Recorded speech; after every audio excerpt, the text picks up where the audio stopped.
Anda kembali menyaksikan News Pagi pemirsa. Sebuah minibus yang sedang melaju di dalam tol Gedong Panjang menuju Bandara Soekarno hangus terbakar. Kebakaran yang menghanguskan mobil tersebut diduga akibat korsleting listrik di bagian mesin dan merembet ke seluruh badan mobil.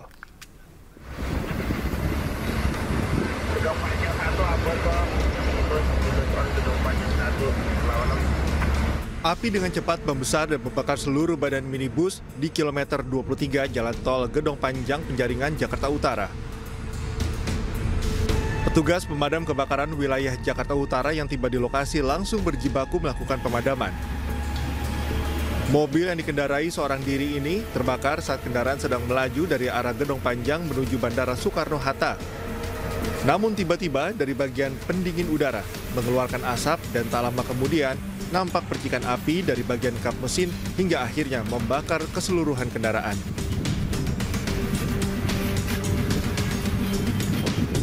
Pengemudi melihat ada asap keluar dari lubang AC-nya sendiri. Asap keluar, dia batuk, langsung dia berhenti pas di tengah jalan yang ada batasnya itu pas. Jadi dia berhenti, langsung api cepat membesar.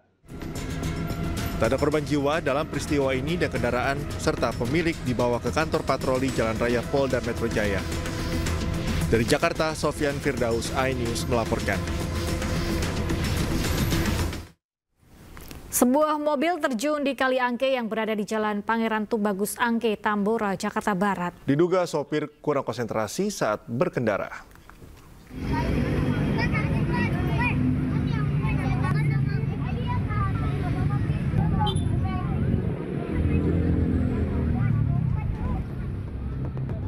Sebuah mobil dengan nomor polisi BK 1700 FB terjun ke Kali Angke saat melintas di Jalan Pangeran Tubagus Angke, Tambora, Jakarta Barat.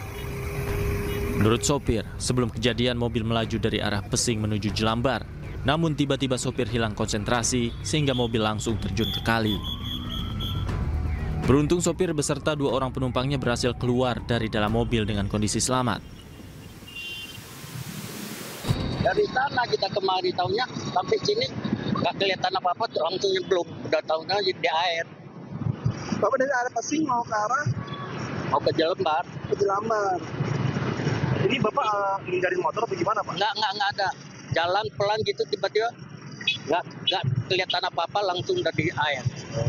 Ngantuk atau gimana? Nggak. Pelan lagi kita.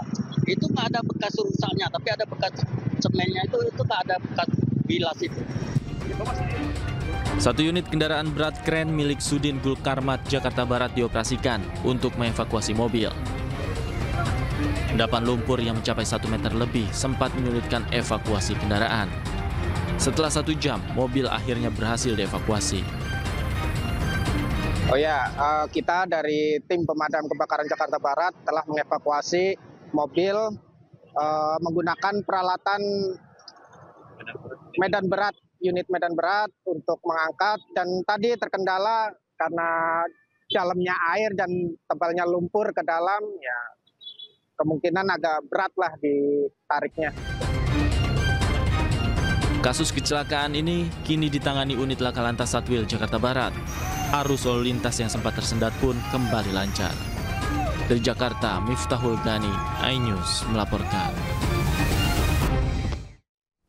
Pemirsa, KPK menetapkan Sekjen DPR RI Indra Iskandar sebagai tersangka kasus dugaan korupsi dalam perlengkapan rumah jabatan anggota DPR tahun anggaran 2020. Indra Iskandar ditetapkan sebagai tersangka dengan 6 orang lainnya.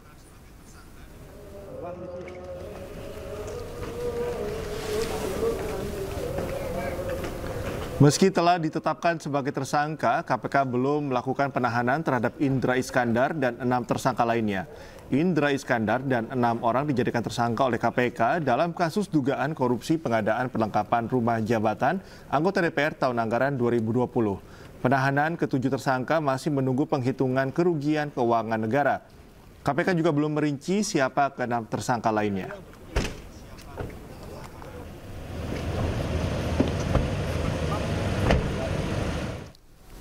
Hasil sidang etik Universitas Indonesia memutuskan disertasi Menteri ESDM Bahlil Lahadalia harus diperbaiki. Kampus UI juga meminta Bahlil meminta maaf secara terbuka.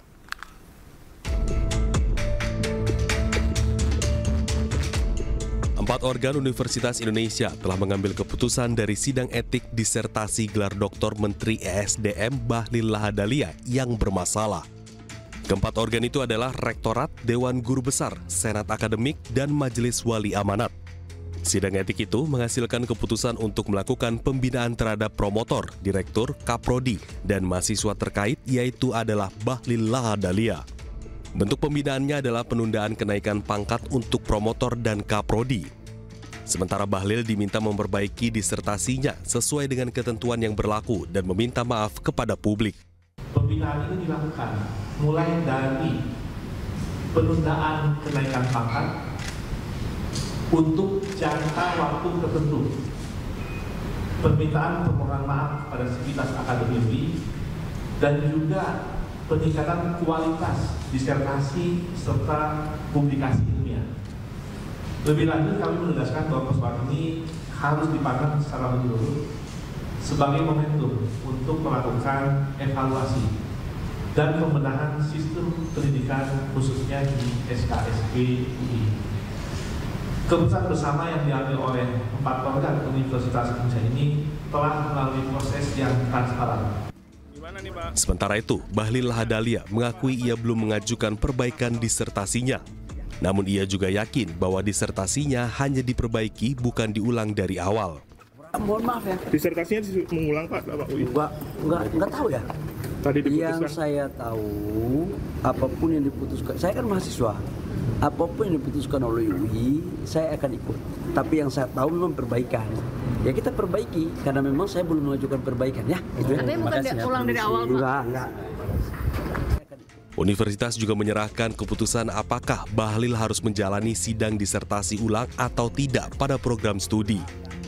Tim Liputan iNews melaporkan. Meski tidak lagi menjabat, tak membuat Presiden ke-7 Republik Indonesia Joko Widodo mundur total dari dunia politik. Wacana Jokowi akan mendirikan partai Super TBK pun mencuat.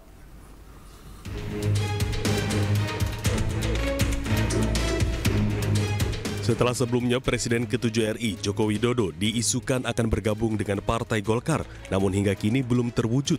Jokowi pun diisukan akan membuat partai sendiri. Partai dengan konsep Super TBK akan diisi oleh relawan Jokowi. Nantinya partai ini akan super terbuka, pemilihan ketuanya pun dipilih oleh seluruh anggotanya.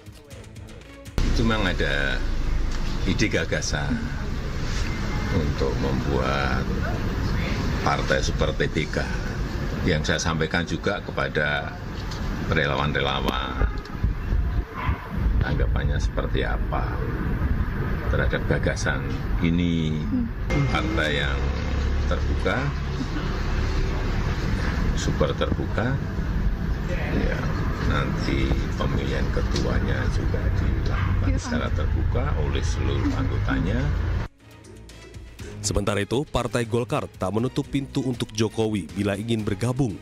Meski kaget akan adanya rencana ini, namun Partai Golkar persilahkan Jokowi jika ingin membuat partai sendiri.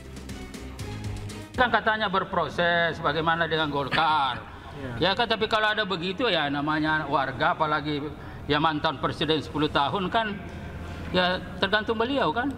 Dan memang kan konstitusi kita memberikan ya hak kepada setiap warga negara untuk membentuk itu apapun. Ya tetapi ya itu agak kaget juga. Kenapa? Karena tadinya ini kan ramai terus dengan Golkar, dengan apa dan lain-lain. Tapi kalau ada berita begitu tentu ya kita tentu kembalikan kepada beliau. Sebelumnya, Presiden ke-7 RI Joko Widodo sempat diisukan akan bergabung dengan beberapa partai. Namun, hingga kini mantan politisi PDI Perjuangan ini belum juga berlabuh dengan partai baru. Tim Liputan iNews melaporkan. Adik Presiden Prabowo Subianto Hashim Joyo Hadikusumo menemui Presiden ke-7 Jokowi di kediamannya di Solo, Jawa Tengah. Hashim menyebut ada pesan dari Presiden Prabowo untuk sowan ke Jokowi.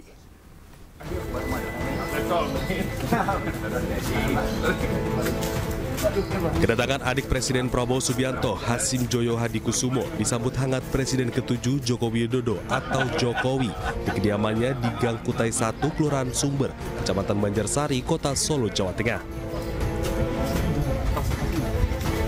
Usai tiba, keduanya langsung menggelar pertemuan tertutup di dalam kediaman Jokowi. Pertemuan antara Jokowi dengan Hasyim yang saat ini menjabat sebagai utusan khusus Presiden bidang iklim dan energi itu berlangsung selama 2,5 jam. Ditemui awak media seusai pertemuan, Hasyim mengaku datang di kediaman Jokowi itu atas undangan. Dalam pertemuan itu, ia juga mengaku bertukar pikiran dengan Jokowi tentang banyak hal, terutama menyangkut negara dan bangsa. Ia juga mengatakan mendapat nasihat dari Jokowi. Hasyim pun mengungkap bahwa Prabowo menitipkan pesan pada Jokowi untuk bertemu. Ya, saya dapat kehormatan dari Pak Jokowi.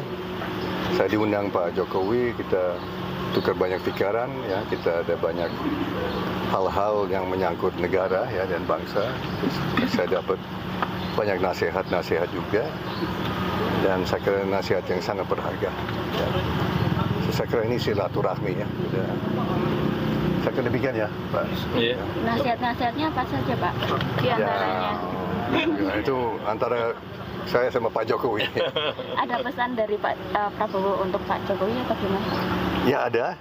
Tadi malam saya lapor ke Pak Prabowo, saya akan silaturahmi dengan Pak Jokowi. Terus Pak Prabowo kirim salam hangat, salam hormat, ya.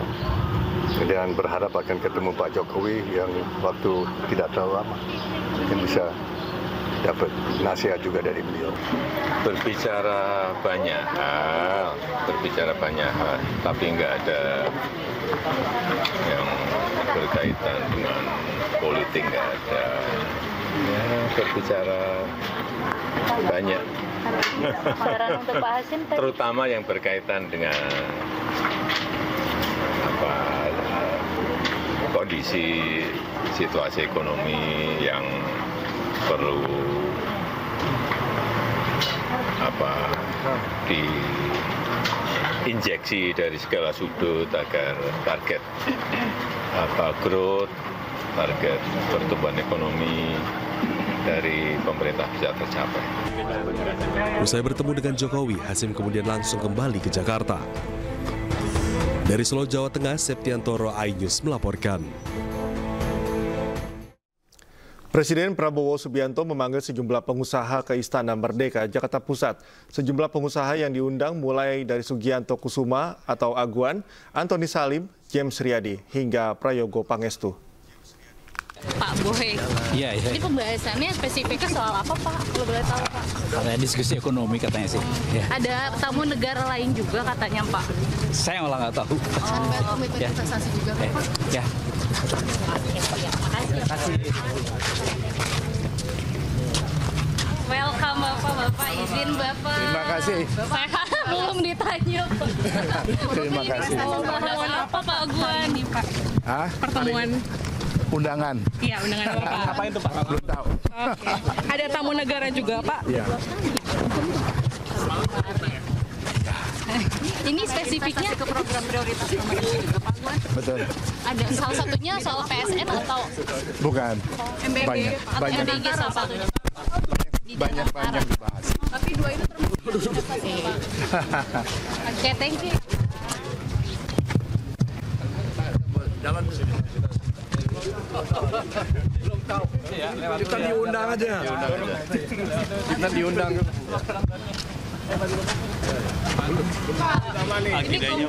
Nggak tahu agendanya apa. Tadi udah masuk juga Pak Cete. Siapa? Hal lain Pak Haji Isam, Pak Boy Tohir. Oh iya. Ini membahas soal ekonomi persisnya atau seperti apa Pak? Saya nggak tahu nanti ya, karena belum tahu. Benar-benar saya nggak tahu gitu loh. Jadi dipanggil ya kita datang. Siapa aja? Ya. Belum tahu juga. Katanya ada tamu negara lain Pak Cete. Nggak, belum tahu nanti ya, gitu. Ya. Pak Herdi, Pak. Pak Herdi. Pak Isam. Ini berarti bertemu Presiden ngomongin soal apa Pak? Tapi akan ada dengan pengusaha lainnya ya Pak, nanti kumpulnya agak sendiri aja ya. Bareng pengusaha lain ya Pak Isam ya? Nanti aja. Presiden Prabowo Subianto bertemu dengan 8 pengusaha besar di Istana Kepresidenan Jakarta. Pertemuan untuk membahas program pemerintah, salah satunya adalah Danantara.